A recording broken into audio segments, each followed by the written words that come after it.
ये वक्त चल रहा है, आगे बढ़ रहा है। जैसे जैसे आगे बढ़ेगा हम कल में दाखिल हो जाएंगे।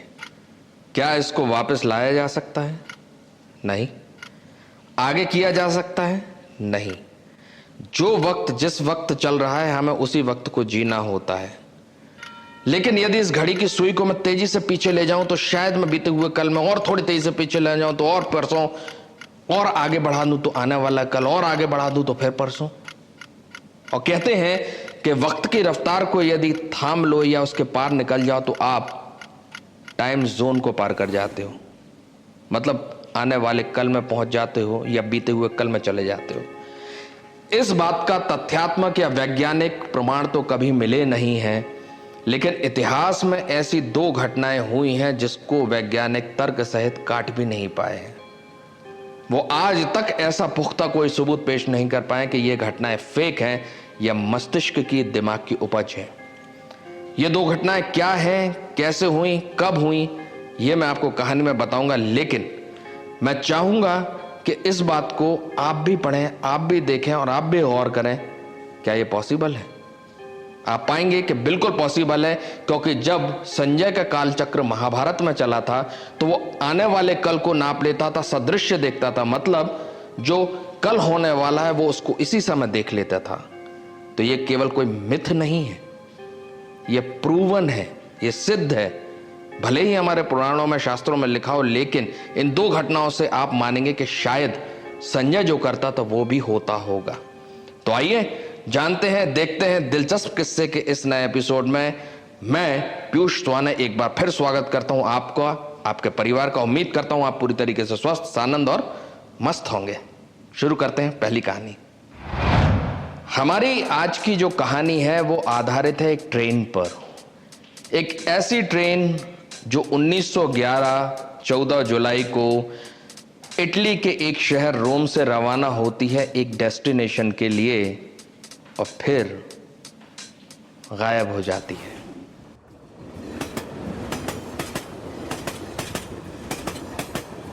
दरअसल इटली की एक रेल कोच निर्माण कंपनी जेनेटी, जो कि जानी जाती थी प्राइवेट ट्रेन्स को रन करने के लिए, और उस दौर में जिस समय ट्रैवल का एकमात्र साधन होता था वो था फास्टेस्ट घोड़े। उस समय इटली ने अपनी रेल सर्विसेज को डेवलप कर लिया था, लेकिन वो एक स्पेशल ट्रेन बनाने का निर्णय लेती है जो सिर्फ रिच क्लास के लिए, वेल्दी पर्सन्स के लिए और वहां के बिजनेस क्लास के लिए बनाई जानी थी, जिसको आप लग्जरी ट्रेन कह सकते हैं। जेनेटी घोषणा करती है जून 1911 को कि हम लोग 14 जुलाई 1911 को एक ट्रेन चलाएंगे जो रोम, इटली के रोम शहर से जाएगी एक डेस्टिनेशन तक और वहां से वापस आएगी रोम। ये ट्रायल था। इस ट्रायल रन के लिए जेनेटी कंपनी इटली के 100 चुनिंदा लोगों को चुनती है, जो पैसे वाले हैं, जो रसूखदार हैं, जिनके लिए पैसा कोई मायने नहीं रखता। ऐसे 100 लोगों को वो चूज करती है और उन्हें फ्री ट्रैवल मुहैया कराती है। उनका 1 रुपया भी नहीं लगता और इस पूरी जर्नी में जो रेल सर्विसेज रहेंगी वो पूरी तरीके से फ्री थी। उसमें वाइन हो, ड्रिंक्स हो, फूड हो, सर्विसेज हो, सब कुछ फ्री। और फिर दिन आता है 14 जुलाई 1911, 14 जुलाई 1911। इटली के रोम शहर से ट्रेन रवाना होती है। अब चूंकि उस दौर में ट्रेन बहुत कम थी और ये लग्जरी ट्रेन स्पेशली डिजाइन की गई थी रईस लोगों के लिए, इसलिए ट्रैक के दोनों तरफ इटली के गांव वाले चुपचाप पटरियों के किनारे खड़े खड़े उस ट्रेन को बाय बाय करते हैं। जो पूरे सफर में हर स्टेशन पे लोग खड़े हुए हैं, इवन ट्रैक के किनारे जो खेतों के मालिक हैं वो लोग खड़े होकर हाथ हिलाते हैं, इस ट्रेन को विदा करते हैं।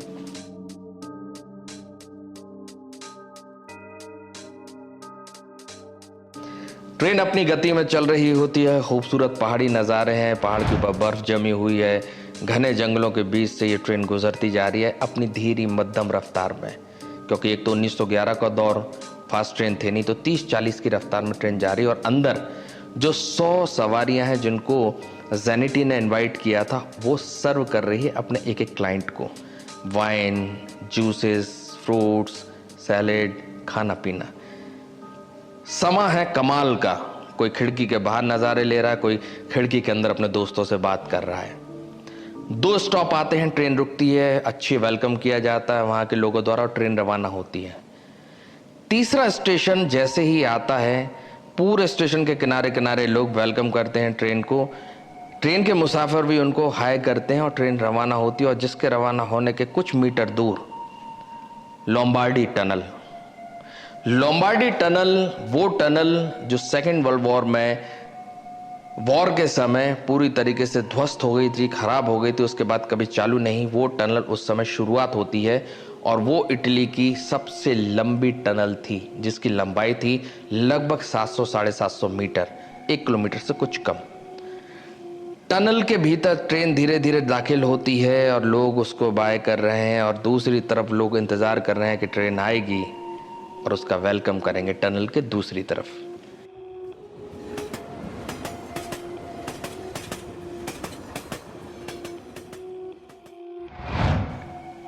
लेकिन ट्रेन टनल के दूसरी तरफ निकलती नहीं है, गायब हो जाती है। काफी देर इंतजार करते हैं सारे लोग, रेलवे स्टाफ वेलकम करने के लिए, लेकिन ट्रेन आती ही नहीं। 5 मिनट, 10 मिनट, आधा घंटा, 1 घंटा, 2 घंटा, 5 घंटा, 10 घंटा, सन्नाटा। अजीब सी कश्मकश के आखिरकार ट्रेन के साथ हुआ क्या एक्सीडेंट हो गया? चूंकि वो टनल नई बनी थी, अंदर जाना किसी को अलाउ नहीं था, इसलिए रेलवे के जो अधिकारी और कर्मचारी थे वो इमीडिएटली पहुंचते और उस पर जांच बैठाते कि दरअसल ट्रेन गायब कहां हुई है। ट्रेन के अंदर कोई 2 रूट नहीं थे कि एक रूट कहीं और चला गया, सिंगल रूट ट्रेन थी, सिंगल ट्रैक था। अंदर किसी भी एक्सीडेंट का कोई नामो निशान नहीं, किसी भी तरह के डेंट्स का कोई नामो निशान नहीं। पर ट्रेन गई कहां अचानक? थ्योरी समझ में नहीं आती कि गई कहां। सारे लोग जांच बैठाते और इस निर्णय पे पहुंचते हैं कि कुछ भ्रम हुआ, ट्रेन शायद पीछे है। सिग्नल स्टाफ को बुलाया जाता, वो भी कहते कि नहीं, हमारे यहां से तो पास हो गई थी ट्रेन गई कहां? अगले दिन सुबह होती है और अखबारों की सुर्खियां बन जाती है कि लोम्बार्डी टनल में जो स्पेशल ट्रेन गई थी वो गायब हो गई। हवा में ये बात उड़ना चालू होती है और लोग तरह तरह की बातें करने लगते हैं। तभी 2 लोग पहुंचते हैं रेलवे ऑफिसर्स के पास और क्लेम करते हैं कि उन 106 लोगों में से 2 हम थे। दरअसल ये ट्रेन रवाना हुई थी 100 स्पेशल पैसेंजर्स के साथ और 6 स्टाफ के साथ, मतलब टोटल 106 मेंबर्स। उनमें से 104 का पता नहीं। 2 लोग आते हैं और क्लेम करते हैं कि हम थे वो 2 लोग, और बताते हैं कि जैसे ही टनल पास आने वाली थी एक हमिंग का साउंड आया था, और सफेद धुएं ने पहले इंजन को और दूसरे डब्बे को घेर लिया था। 3 ही डब्बों की ट्रेन थी। आखिरी के 2 डब्बे टनल के भीतर जाने वाले थे, तभी ये साउंड सुनाई देता है और ऐसा लगता है जैसे सफेद बादलों ने किसी तरीके से लिफाफे की तरह ट्रेन को अपने अंदर डब्बे में रख लिया और लिफाफा बंद करने जा रहा है, और पता नहीं क्या हुआ, हम कूद गए। दूसरा वाला जो आया था वो भी क्लेम करता है कि हाँ, मैंने इसको कूदते देखा, मुझे भी घबराहट हुई, मैं भी कूद गया। और उसके बाद वो ट्रेन सफेद धुंध में टनल के अंदर गायब हो गई।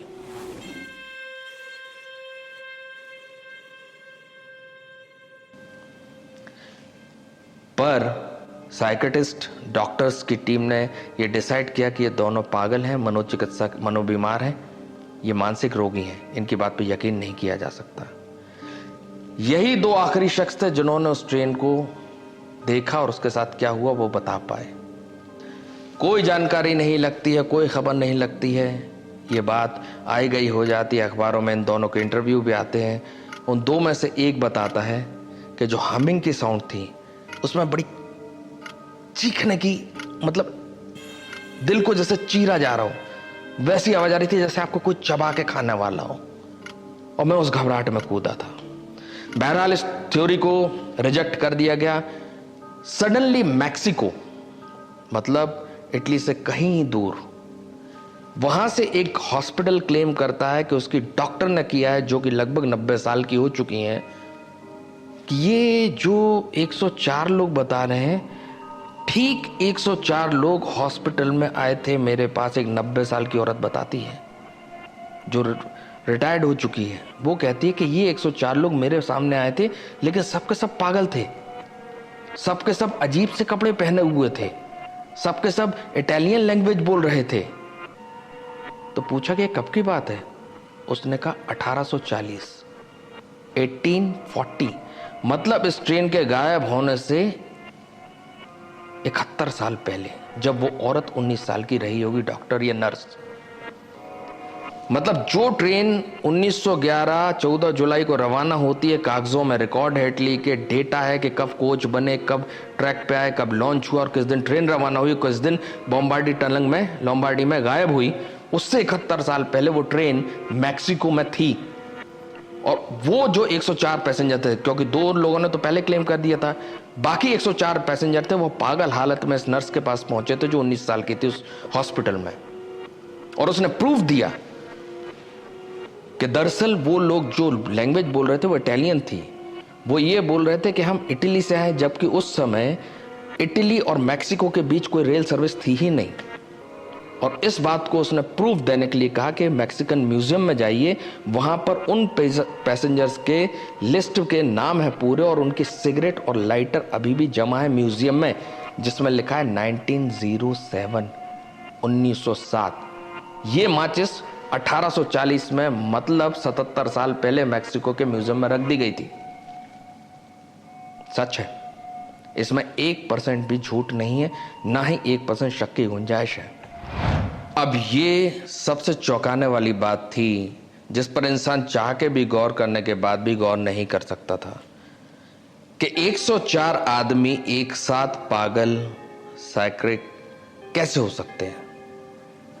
चूंकि किसी को अंदाजा ही नहीं था कि आज जो उनके हॉस्पिटल में 104 पेशेंट आए हैं, ये दरअसल 71 साल बाद गायब होंगे। ये टाइम जोन का, टाइम मशीन का पहला किस्सा था, जिस पर सोचने को मजबूर किया वैज्ञानिकों को दुनिया ने, कि भाई आप पता करिए कि हमारे लोग, हमारे रिश्तेदार, हमारे दोस्त गए कहां। क्योंकि वो 100 के 100 लोग बहुत प्रभावशाली थे, देश को, दुनिया को कंट्रोल करने की ताकत रखने वाले लोग थे, इसलिए उनके गायब होने से हंगामा मच गया। जितने उस समय संसाधन मौजूद थे उन सब का इस्तेमाल किया गया, ट्रैकिंग की गई, मैग्नेटिक ट्रैक लगाए गए, इवन पहाड़ को ड्रिल करके तक देखा गया कि कुछ हद तक कहीं कोई चीजें मिल जाएं, लेकिन कहीं कुछ नसीब नहीं गया। किसी भी जांच नतीजे पे पहुंच नहीं पा रहे थे, लेकिन अब चूंकि जांच एजेंसियों को ये स्पष्ट करना था कि भाई वैज्ञानिक दृष्टिकोण से ऐसी कोई घटना नहीं हुई, लेकिन उनके पास प्रूफ नहीं मिल रहे थे, इसलिए उन्होंने पूरे 106 लोगों की हिस्ट्री निकाली, ट्रैक रिकॉर्ड्स निकाले, लेकिन कहीं भी कुछ हासिल नहीं हुआ। बीच बीच में ये घटना 1911 की 4 साल बाद, 7 साल बाद, 9 साल बाद अलग अलग र्यूमर उड़ रही थी कि यही 3 डब्बे की ट्रेन और जेनेटी का इंजन, जो कि अंडाकार शेप में काला स्टीम इंजन था, जिसे किसी ने भी नहीं देखा। ये र्यूमर्स फैलने लगी कि वो फला स्टेशन पे मिली है इटली के, वो दूसरे स्टेशन के पास से गुजरी है रात के समय, वो 5 स्टेशन के बाद से गुजरी है, लेकिन कोई प्रूफ नहीं था। ऐसा लगा कि जानबूझ के इसकी हवाएं उड़ाई जा रही हैं, ऐसा कुछ हो नहीं रहा है। पर जो लोग ऐसा बोल रहे थे वो ये मानने को तैयार नहीं थे कि आखिर टनल से ट्रेन गई कहां।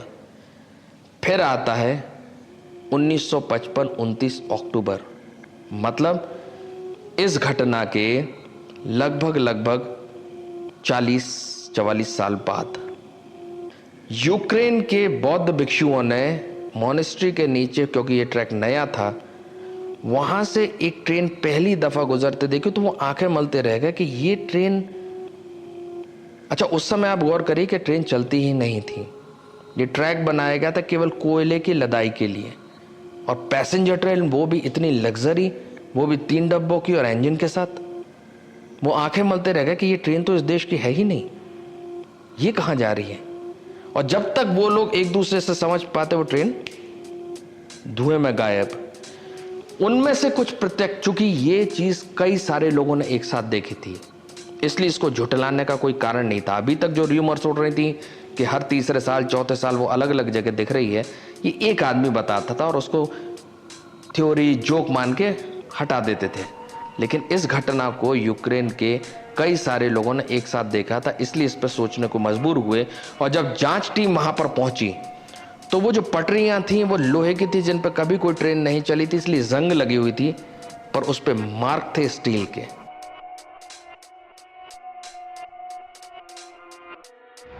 मतलब कोई ट्रेन ताजा ताजा यहां से गुजरी है, और ट्रेन का जो वेट होता है वो किसी और चीज से बैलेंस नहीं किया जा सकता। तब साइंटिस्ट ने माना कि यहां से ट्रेन गुजरी थी, लेकिन ये वो नहीं थी जो ये लोग बोल रहे हैं।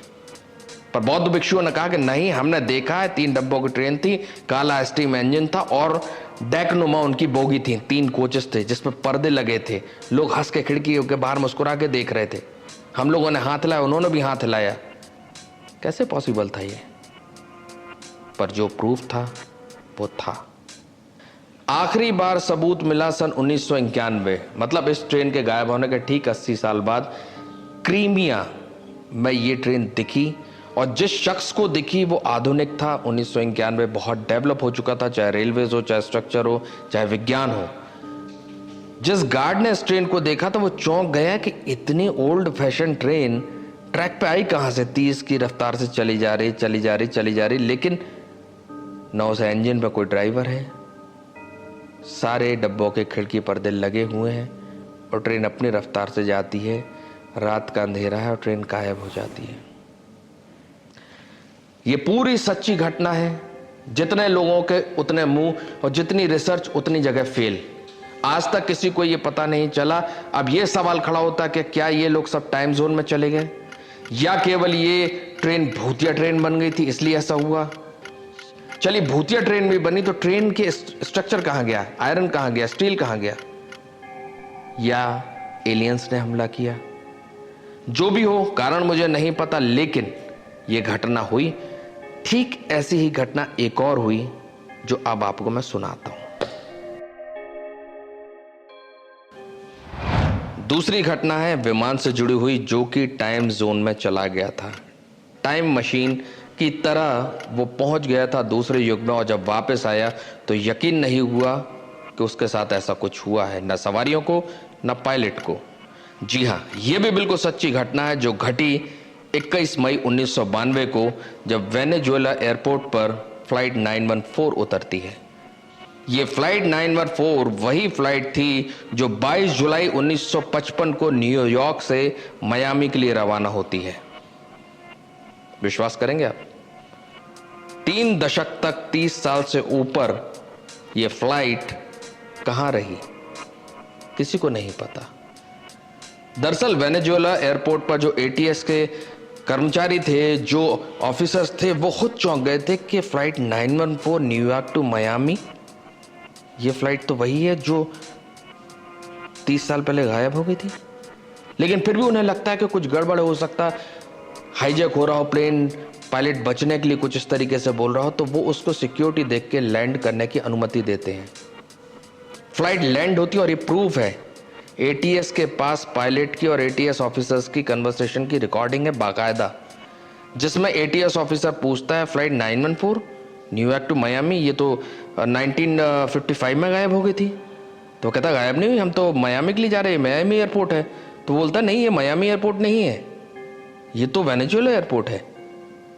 लेकिन बहरहाल वो उसको उतरने की परमिशन देते हैं। फ्लाइट लैंड करती है और रिकॉर्डिंग में वॉइस आती है पायलट की अपने को पायलट के साथ, यार देखो क्या गजब की मशीन रखी है नीचे यहाँ पर। दरअसल जब फ्लाइट ने लैंड किया तो उन्हें जेट प्लेन्स दिख रहे थे, जो उन्होंने 1955 में जब ये फ्लाइट गायब हुई थी नहीं देखे थे। ये रिकॉर्डिंग में है कि देखो यार कितनी गजब की मशीन है यहाँ पर।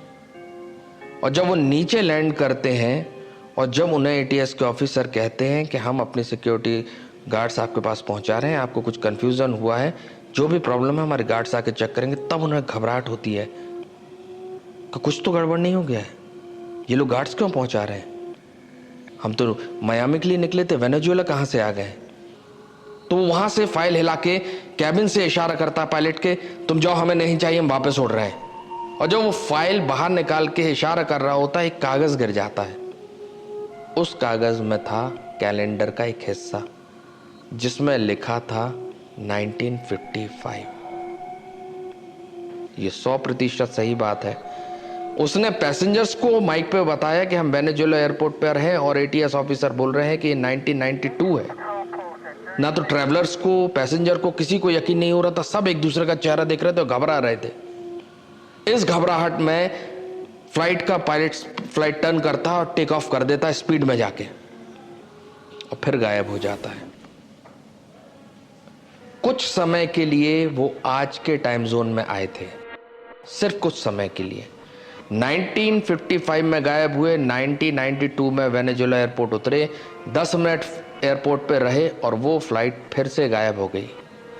सारे प्रत्यक्षदर्शी, कैमरे के रिकॉर्ड, फाइल्स, एटीएस की वॉइस रिकॉर्डिंग, सब चीज़ ये बताती है कि फ्लाइट ठीक उसी कंडीशन में थी जब वो गायब हुई थी। मतलब 1955 में जिस कंडीशन में एरोप्लेन था वो उसी कंडीशन में 1992 में था। एयरपोर्ट की जो अथॉरिटी है वो ये आवाज़ से क्लियर करती है कि पायलट की एज वही थी, पैसेंजर्स की एज वही थी। क्या टाइम जोन में जाने के बाद इंसान की उम्र थम जाती है? क्या इंसान 100 साल आगे भी जस का तस रहता है? क्या इंसान 500 साल पहले जाके भी सिगरेट लाइटर का यूज कर सकता है? क्या उसको पता नहीं चलता कि वो टाइम जोन का सफर कर रहा है? ये दो घटनाएं इतिहास की ऐसी घटनाएं हैं जिसको सिद्ध कर पाना कि ये फेक है किसी के बस की बात नहीं है। सारा विज्ञान एक तरफ और ये घटनाएं एक तरफ। ये दो घटनाएं ऐसी हैं जिसकी काट आज तक किसी के पास नहीं है कि ये घटना नहीं हुई। तो ये बात सच है या झूठ है, इसका निर्णय आप अपनी रीडिंग से लगा सकते हैं, आप पढ़ के लगा सकते हैं, आप तथ्य ढूंढ सकते हैं, आप सबूत ढूंढ सकते हैं। यदि आपको कोई सबूत ऐसा मिले जो सिद्ध करे कि मैं गलत बोल रहा हूं, तो प्लीज़ हमारे कमेंट बॉक्स में हमें ज़रूर बताएं। हमें इंतज़ार रहेगा, क्योंकि मैं भी चाहता हूं कि भगवान ना करे ऐसा किसी के साथ हुआ हो जो सालों पहले अपने परिवार से बिछड़ गया हो और आज जाने कहाँ हो। यदि आपको ये दोनों कहानियां अच्छी लगी हो तो दिलचस्प किस्से के हमारे इस एपिसोड के कमेंट सेक्शन में ज़रूर खबर करें। हमें इंतज़ार रहेगा, हमारी FZ मूवीज टीम को इंतज़ार रहेगा। अगले एपिसोड में अगली कहानी में आपसे फिर भेंट होगी, फिर मुलाकात होगी। तब तक के लिए take care, goodbye, good night.